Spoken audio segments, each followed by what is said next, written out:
What's up guys, it's Drac, and this is pretty cool. First off, it's kind of beat up because it came here as quick as I guess they could get it to us, but this is from Busby, and I'm just thrilled to see Busby / Air Warriors delivering the hits, building new stuff, and this is like actually pretty innovative, pretty cool, pretty clever, pretty new. Now I think we've seen this twice now. At Toy Fair, Busby does a private event at Toy Fair that they are kind enough to invite us to every year, and it's pretty exciting. We've watched it kind of evolve, and it's finally on shelves. It is a production product. I believe it's at Target for 35 United States dollars. Now at 35 bucks, it better be primary class, and if it's this large and in charge, you know it's at least pitched that way. So what does it come with? Well, you get the blaster itself, the Busby Mutator, 10 darts, and then 2 10-dart magazines. Those magazines are going to be cross-compatible with all in-strike equivalent blasters. So the darts are as well. They are traditional 50 cal ammo, but they're the super cool Busby darts. They've got the long distance ones, which I believe are the blue ones, and then they've got the Precision Pro ones, which have sort of funky molding.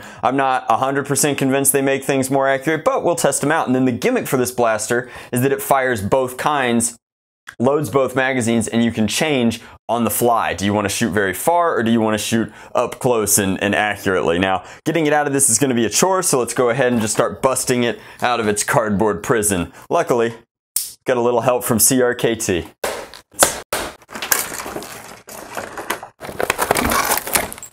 Alright, so we've liberated it, and it's huge, guys. There's no ifs, ands, or but about it. I am not a particularly small person. Busby continues to do just the funkiest ergonomic choices. They definitely aren't going for any sort of real steel aesthetic with this. They want the window to constantly show you what's going on inside. They want the big bolt action here with a seriously long prime. They want a serious plunger tube. But then this stock confuses me. Huge blaster, chunky foregrip, good barrel, pop-up sight, and then a stock designed for like some seriously height challenged person. Nobody small enough to use this stock is long enough to use this foregrip. Come on, guys! Like, who do you have testing these things? So anyway, we push this button and it folds out. It looks like a Dr. Seuss stock. I'm not even kidding.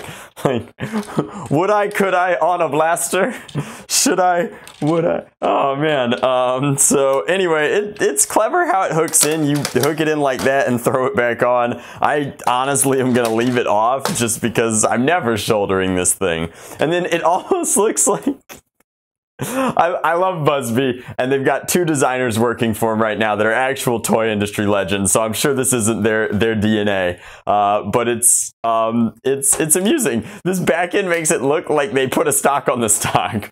They like did this part right here, and they were like, this is the stock. We'll use an innovative hook to get it on there, and then somebody was like, whoa. It needs more stock, but only a little bit. So there we go with that. We've got a rail attachment thingy up top here, and it appears that while this is Busby's traditional rail attachment, it does not come with an attachment. That's fine. The pop-up sight there is not bad. It also doesn't pop down though, which is interesting. There's nothing to like, it has space here to retain it down in and nothing to do that. So I'm pretty sure that if I remember correctly, this gasket is to keep everything tight. Okay, there we go. So when it's all the way back, there is no sight. And when it's all the way forward, it's long distance mode. And I think what that's supposed to be for is to switch which magazine you're pulling from. We'll figure it out in a second. So to drop these magazines, Busby uses this really funky button, and that'll let you get this one out. So to get at this rear one, I think you pull this all the way back, you get the bolt back there, and then you pull this all the way forward. But mine does not seem to, there we go.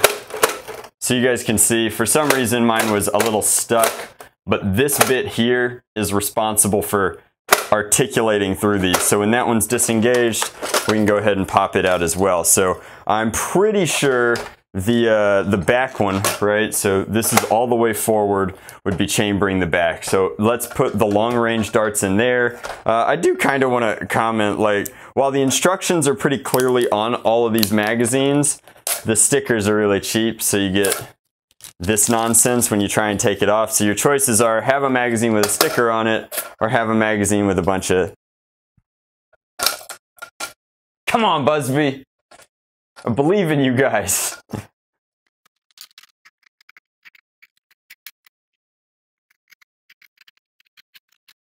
Alright, here we go. Accuracy in the front. Party in the back. Now, while we could test it inside here, we've already done our quick ergonomic breakdown. I think that we got to take this outside, put some rounds over the chronograph, put some rounds downrange, and give you our final thoughts. Our initial thought is that is a lot of weight to have out there. It's not that bad. This might be the best grip Busby's ever done. This is an adult-sized grip with proper knurling and finger choils. Like, all right. All right, guys, so we brought our Mutator out here, and when I'm not in the studio, I really get a feel for just how incredibly large and in charge this thing is. It's a behemoth of a blaster. If this isn't their flagship, I don't know what possibly could be. So we're in the back right now, which I believe means we're firing long-range darts, which means these should be our highest FPS readings. So we're all the way extended. Let's put a few over the chronograph. We're going to lose some FPS to just this monstrous barrel attachment up top, but it could be okay. So 75, 67, 57, 75. So it seems like when it's good, it's elite style performance, and when it's not good, it's not. So we're gonna pull it all the way back. We're gonna crunch this whole thing in, and now we should be tighter for our extreme accuracy darts, and we'll fire a couple of those over the chronograph. So should have just chambered one. 80. It's interesting that these are performing better. 76.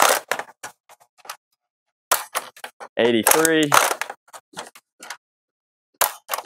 82. All right, so those are, I think the accuracy darts are just better darts.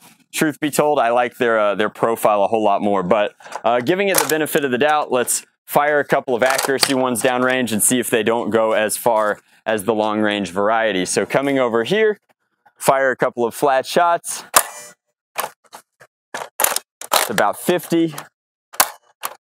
And that one really caught the wind and went about 70 feet. Let's go ahead and activate the funky chunky mode, where we pull that all the way out. All right, we're in long range now, boys. 60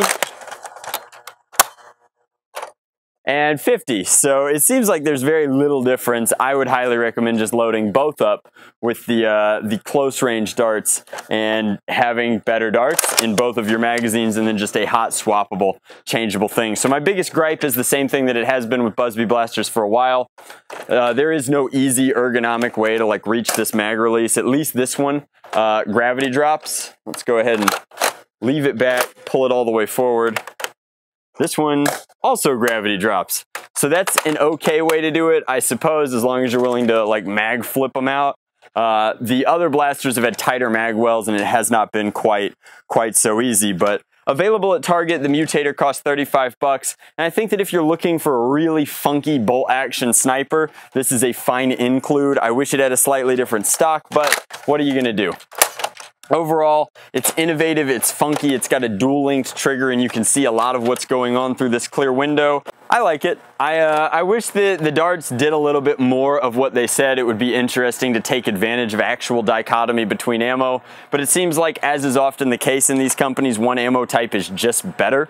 And in the case of Busby ammo, it definitely seems to be that those red AccuStrike-esque molded funky tip darts are the best options. So I'm a fan of the Mutator. I like it when companies do funky things like this. The switching of magazines is just very, very funky. Like, I want to know who came up with that. I think that it's pretty clever. So thank you guys very much for watching. Can you imagine putting 250 round drums in this bad boy and just having 100 shots of onboard capacity? Because I think that would be pretty cool. As always, much love, Nerf on, Drac out.